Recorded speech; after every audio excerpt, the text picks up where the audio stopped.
The first thing you learn about immortality is that the years don't just pass, they pile up. You feel their weight, heavy as wet stone, pressing into every moment. I stopped counting birthdays after my second century.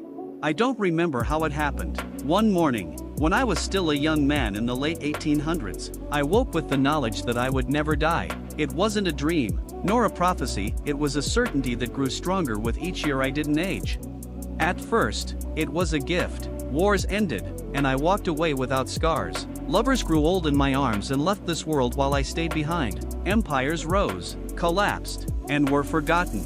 I walked the same streets under new names, learning languages that would later vanish. But after my third century, patterns emerged. Every 50 years, without fail, I would meet someone who felt different. Their eyes lingered a heartbeat too long, as if recognizing me. It happened again last month. Her name was Ilara. She was working at a dusty bookshop tucked into a quiet London street. I stepped inside to escape the rain, but when she looked up from behind the counter, I felt that old, uncanny pull. "You've been looking for me," she said before I could speak. I froze. No one had ever opened with that. "Do I know you?" I asked carefully. "Not yet, but you will." She slid a leather-bound journal across the counter. The cover was cracked, the pages yellowed. "It's yours." Inside, the handwriting was mine. The ink had faded, but I remembered the curve of every letter. The entries spoke of centuries I had lived, but there were dates I hadn't yet reached. Whole wars, cities, and names I didn't know. And at the very last page, a message.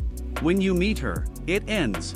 "I've been keeping it safe," Ilara said softly. "You gave it to me, a long time from now."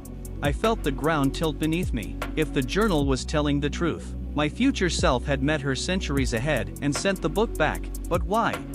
Over the next weeks, we met often. She seemed to know more about my life than I did, yet she never spoke of how. Sometimes I caught her looking at me with an expression I couldn't read, half pity, half longing.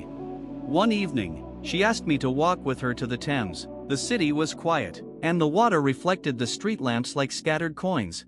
"You've lived long enough to know," she said, stopping at the railing. "Immortality isn't endless life, it's a closed loop."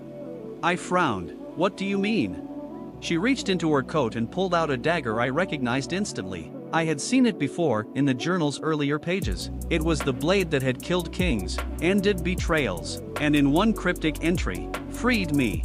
"You gave me this," she whispered, "because you wanted it to end, because you will want it to end."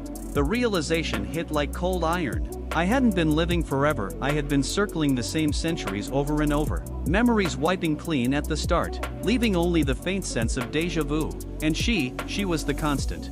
"That's why I know you," she said. "Every loop, you tell me to do it, to stop you before the cycle resets." The rain began to fall, slow and cold. "And if I refuse?" I asked. She smiled sadly. "Then we'll meet again in another 50 years, and another, until you beg me."